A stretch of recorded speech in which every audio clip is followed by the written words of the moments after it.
নিয়তি নাকি ভবিতব্য?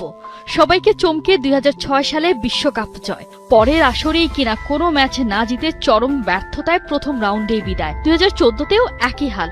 তবে কে জানতো 4 বারের বিশ্ব চ্যাম্পিয়নদের জন্য অপেক্ষা করছে তার চেয়েও খারাপ সময়। 60 বছরে প্রথমবার 2018 সালের বিশ্বকাপে জায়গায় পেল না ইতালি।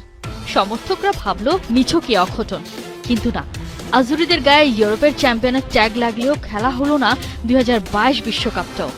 শুরু হলো নীল জার্সি নীরব কান্না, বিনা নোটিসে অপেক্ষা। মাস যায়, বছর পেরোয়, প্রহর কাটে না।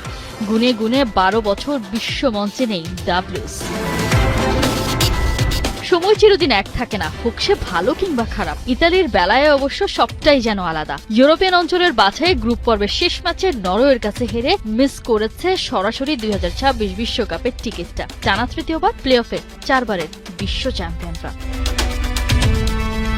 কানাডা, মেক্সিকো, যুক্তরাষ্ট্র বিশ্বকাপে খেলতে হলে ইতালিকে প্রথমেই পেরোতে হবে নর্দার্ন আয়ারল্যান্ড বাধা, যে দলটা 1986 সালের পর আর বিশ্বকাপে পাই পড়েনি।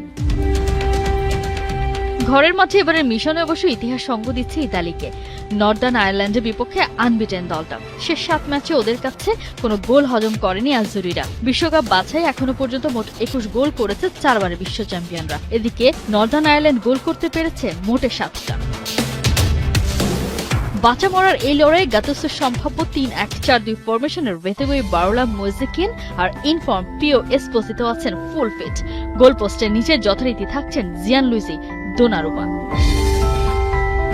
নর্দার্ন আয়ারল্যান্ডের কাছ থেকে গেট পাস পেলেও নিশ্চিত হওয়ার সুযোগ থাকছে না 4 বারের বিশ্ব চ্যাম্পিয়নদের। এই ম্যাচ জিতলেও পেরোতে হবে ওয়েলস অথবা বসনিয়া হার্জেগোভিনা বাধা। সেই কথা মাথায় রেখেই কিনা জেনেরো গাতুসো দিয়ে রেখেছেন আগাম ইস্তফা।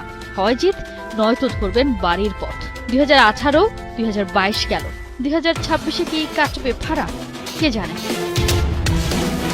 কোহিনুর পাওনা 71।